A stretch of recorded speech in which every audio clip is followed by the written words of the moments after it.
why don't we go ahead and have the rest of the panel come on up. As Martine said, my name is Jayson Antonoff. I'm the co-founder of iSustain. We're a Seattle-based sustainability consulting firm. And for more than 20 years, we've been introducing leaders in the Pacific Northwest to global best practices in sustainability.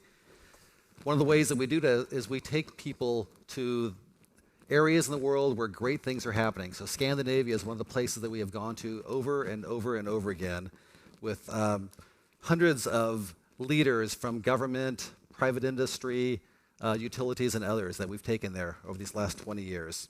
And we've learned about everything from bicycling infrastructure to high-performance buildings, activating public spaces, climate-resilient neighborhoods, green hydrogen production, biofuels production. There's so much that we've been able to show people about what's happening in Scandinavia and lessons that we can apply here. What I've found is that even though people are generally very impressed with the technologies and the solutions, what can be most impactful is learning about the mindset and the approach that allows people in Scandinavia to much more readily achieve consensus and really create some bold and groundbreaking solutions to challenging problems. We've had the opportunity to work with Martine and some of the people at BLOXHUB. We're actually members of BLOXHUB ourselves. And I'm delighted to hear that they're beginning to work here in this region and looking forward to hearing more about their plans here. So joining us here on the stage, I'll start next to me here is Adam Weinstein. Adam is the Director of Planning and Building for the City of Kirkland, where he oversees long-range planning, sustainability, housing, urban forestry, and all aspects of permitting. Prior to his position with the City of Kirkland, Adam managed the planning division for the City of Pleasanton, California, and prior to that, he was Berkeley and Seattle-based principal of LSA Associates. Glad to have you up here. And then next to Adam is Enlai Hooi. Enlai is the head of innovation with Schmidt Lassen and a BLOXHUB member, so based out of Copenhagen. Enlai is an architect and an industrial designer. He's specializing in the integration of engineering fields within circular design and architecture. As head of innovation at SHL, he leads the practice's sustainability approach and competitions and develops thought leadership together with Perkins and Will on the topics of adaptive transformation architecture, circular construction methods, and materials health and change management. So a lot of great concepts that go into how you're thinking about things. So what we have on stage here is Martine, obviously, who is managing the entire process and really brings the BLOXHUB vision, the expertise of Enlai representing the experts that BLOXHUBs can bring to bear on a problem, and then Adam really showing the cities that will be recipients of this knowledge and the process learning going forward. So.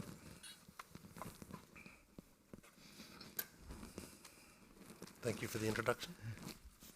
Sure. Thank you. Sure.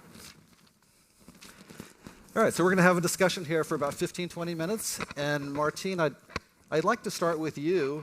And you gave a high-level overview of some of the things that BLOXHUB is planning to do. And I know that this is a strategic initiative for you in the U.S.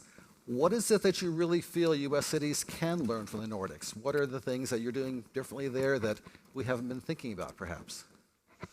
Yeah, I think especially coming to this state where you are really good at collaborating already and you have some really fantastic things going, it's hard to know exactly, in the beginning where do we add some expertise or insights. But I think after collaborating with stakeholders here in the state for a long time now, what I get the feedback is that the approach to thinking from another background, having a new approach to solutions, how do we actually collaborate in finding and identifying the solutions.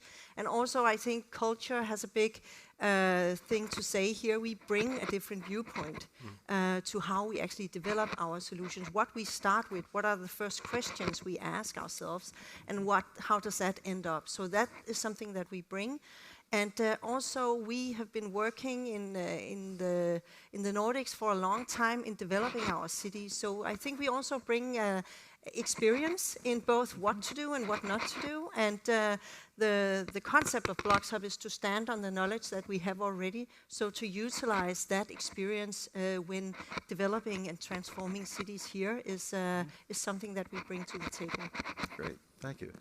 And Enlai, you're here as one of the experts from BLOXHUB. Yeah, that's a horrible word. Well, It's horrible. maybe not the best way to describe it, but I'm sure you have lots of valuable lessons that you'll be sharing with people here. What is it that you hope to impart upon people? How do you think your presence here could maybe change the way that a city like Kirkland may be going about their normal processes? Good question. I mean, I think that in any innovation process, you have to invite a stranger in, if you know what I mean. Like, okay, in reflection to the earlier question, why is it important that we come from the Nordics, especially Denmark, to here? What is the value in this exchange? And part of it is that we're actually, I mean, I say it in the nicest possible way, but we're quite spoiled, in some respects. But we weren't always spoiled. In the 90s, Copenhagen, where I live, was pretty disastrous, in a disastrous situation. It was more or less bankrupt. It had terrible mobility. There was not much life on the ground, and that has changed. And so we bear the memory of having gone through that process. And the value of being, here with Kirkland as well is really the question, we should always be inviting strangers in. The more spoiled, the better, because then you have this sort of expectation of what could be and an imagination from, somewhere else. And I think that holds value by itself, and it's especially important, having gone through a transition and having the memory of that transition, to be able to sort of imagine an alternative future. Yeah. Thank you. Adam, you're the lucky one. You get to Yes. be the recipient of all of this great knowledge and expertise that's going to be coming your way. Now, I know that in the Northwest we have a rich tradition already of extensive public involvement. We get lots of people involved, sometimes to a fault. It takes a long time to make things happen sometimes here in the Northwest. But what are you hoping you'll be getting out of this process? What is going to be different than the way that you would normally do things, and what do you see as maybe the end result at the end of all of this? Yeah, well, thanks. And thrilled to be here, and thrilled to be collaborating with BLOXHUB. We're really excited about our workshop. I think in planning and city government, there's this perennial debate about trade-offs, right? Trade-offs between environmental protection, economic development, preservation and reconstruction, and lots of other things, income polarization and the free market, right? I mean, there's so much of this debate that I think absorbs just a lot of energy. So I think this is maybe, again, a utopian vision of the Nordic countries, but it seems like the Nordic countries have been really successful at cutting through some of those debates, right, and bringing people together and collaborating. We own a site, the city owns a site just south of downtown that we're hoping to do really bold things with and courageous things with. We want affordable housing. We want community spaces. We want really great mobility and pedestrian and bike access. We paid a lot of money for the property too, and so the community is expecting a lot from us. And so, yeah, really hoping to be inspired by this collaboration. We're hoping to generate some new ideas that we might not come across before to make a really great place for our community that's very people-centered, that's very community-centered, that helps us achieve some of the public benefits that our community is looking for. Great. So I agree with you. I've spent a fair amount of time in Scandinavia myself, obviously, and I've always been impressed with the bold visions, the things that people manage to pull off there. So Enlai and Martine, I'd be curious to hear your perceptions. What is it you think is different? Is there something in the DNA? Is there something in the culture, the process? Why is it that Scandinavians are able to pull off such amazing, bold projects, and how can that be applied here in the U.S. through your process? I can go first. I think it might have to do a little bit with the spoiled thing you said before. No, but I think it's a culture thing that a lot of also European countries use Denmark as kind of a test bed to try things out. We are very fast movers in many ways. And I think it's because we have a lot of trust, and we dare to make pilot projects and projects really quick. And then this culture also to being allowed to fail. But this actually creates a lot of experience, you know. So I think also bringing into the whole way of working that let's try something out. Let's see how it affects the city. Let's adjust. Let's do it again. Let's do something better instead of waiting for the perfect strategy or waiting for the perfect project. So I think this approach is something that we preach very much also in European countries, and something that I'm sure can be implemented here. And one of the cities we're working with said, we have an implementation before you are leaving this collaboration with us. So they have really pushed the implementation forward and dared to do something brave or to do something a little bit crazy in their sense to actually make an impact and get the learnings from that to do something more. Do you have any simple examples that you could share with us on something that you've seen where it's okay to fail, it's okay to experiment, to try something that maybe hasn't gone through all of the lengthy public processes?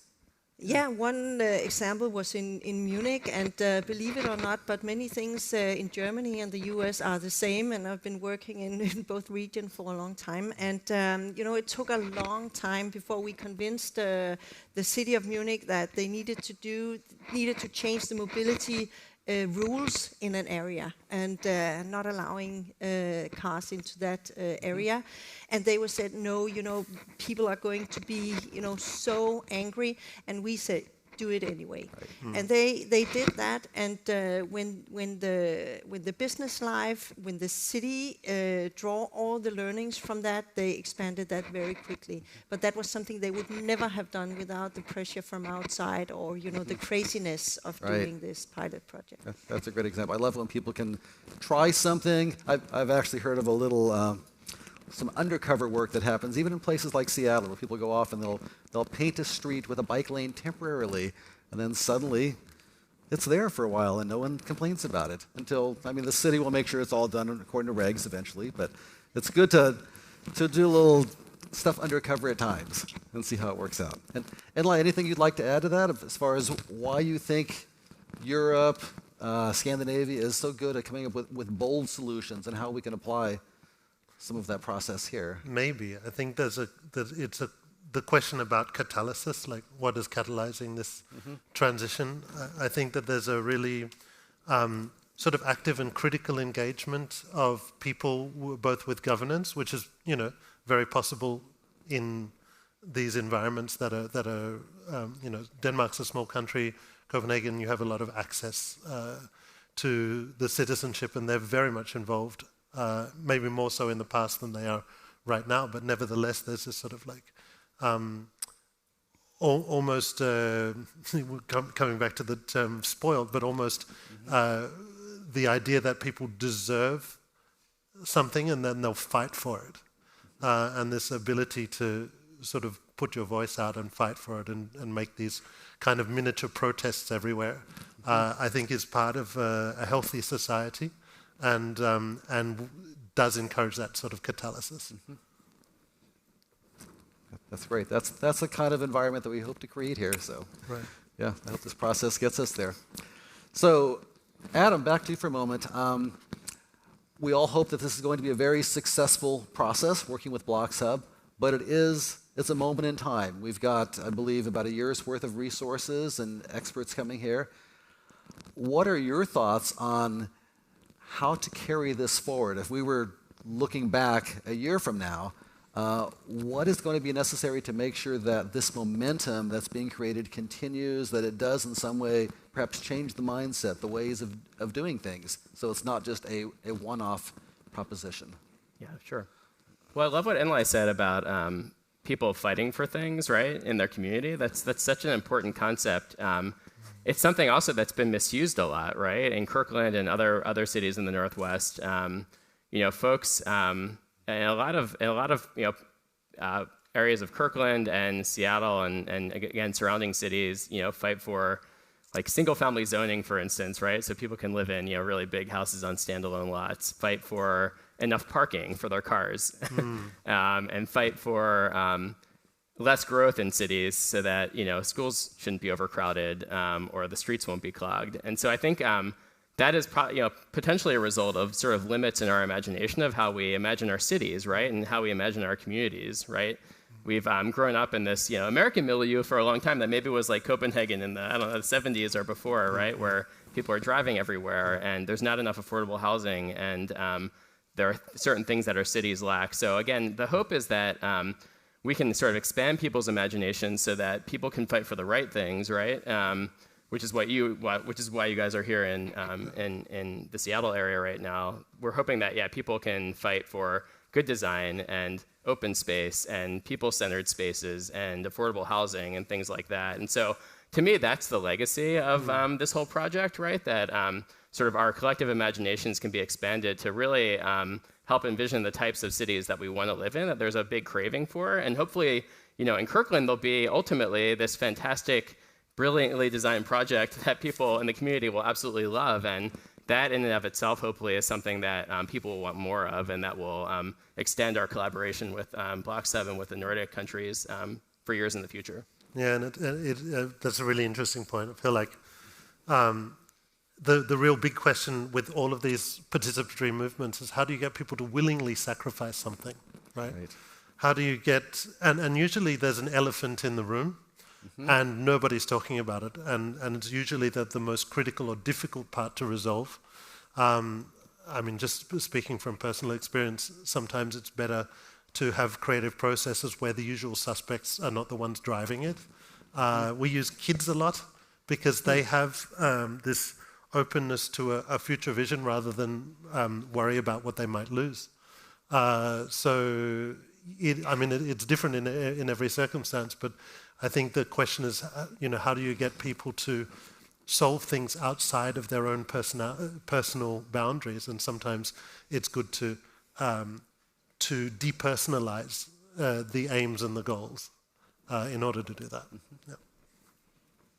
Yeah, I also think a way to keep this going is that some collaborations we have done, I see that the stakeholders that we have gathered in this collaboration, they kind of they feel a momentum and want to stay together. They want to move forward with kind of that facilitation around it, or at least that frame.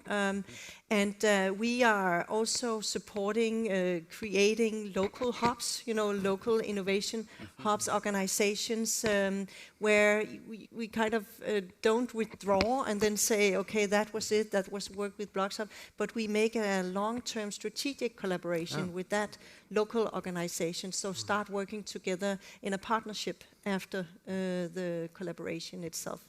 So that's a way of doing a long-term collaboration in the region too. That's very impactful. I would personally love to see a local BLOXHUB presence here long-term, so that'd be fabulous if that was an outcome of this. We're happy to host that in Kirkland. There we go. Excellent. Solved. Or anybody else in the audience, sure. Why don't we wrap up? I'm just curious to hear from each of you then of what you really hope will be gained from this collaboration, what your vision is, maybe not even professionally, but almost personally, what you think could be the most positive thing that can happen as a result of this year-long collaboration that's going on between BLOXHUB and cities like Kirkland. So whoever would like to start with that. Let's Adam start. Okay. We'll put you on the spot first. Okay, sure, yeah. Well, I mean, just like a lot of Americans, several years ago, I became obsessed with Borgen, the TV show. That's kind of like one of my friends described it as the West Wing with very good architecture. And then, that led to this sort of little bit of a Scandinavia obsession. So I convinced my wife to go to Copenhagen in the middle of the winter. When the days were like 4 hours long or something. And, we had this... That ended the fascination, I guess. Sadly not, yeah. We had this, marvelous time, just like everybody, right, who goes to Scandinavia for the first time. We biked everywhere, and we biked to these restaurants that, right, they were like roasting birch bark over ice cream, and, got to spend a lot of time in these great urban spaces. There's amazing bakeries all over the place, and it just, became apparent there's a sort of special sauce, right, in Scandinavia that yeah, it makes cities really livable. If we had those types of living choices in the US, I think everybody would want to live in cities, right? Nobody would want to live anywhere else. It's such a magical place to live and such a wonderful place to raise a family, have kids. And so we're hoping, I think, that a little bit of that can be injected into Kirkland. Not that Kirkland is this horrible place. It's a totally wonderful place. People love living there, but we have challenges. We have climate change challenges and mobility challenges and affordable housing challenges. So if we can help solve some of those problems on a small scale and help people, again, imagine what is possible, I think that will be a great success. Fabulous, yeah. Thank you. Enlai?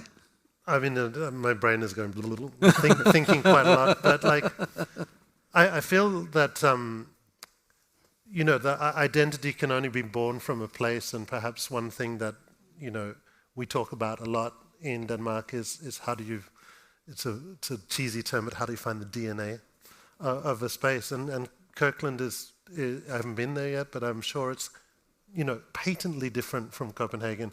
It's patently different from Scandinavia, but there's what might be transferable, and I think what is so tantalizing is to figure out what like a desirable or an irresistible Kirkland could be. How do you sort of figure out what needs to be unlocked in order to catalyze that? And I think that's where the whole desire, I guess, from at least my side, is to learn about Kirkland as a dilettante, to have the role where you are an interested outsider in order to fantasize about things that you might not fantasize about if you grew up there. And if that can somehow take hold and between conversations grow a new consciousness of what could be, I think that could be really fascinating. Yeah, I'll just wrap that up and say, if everybody goes home feeling that they learned something and they say, of course we should work together, that'll be the success for me.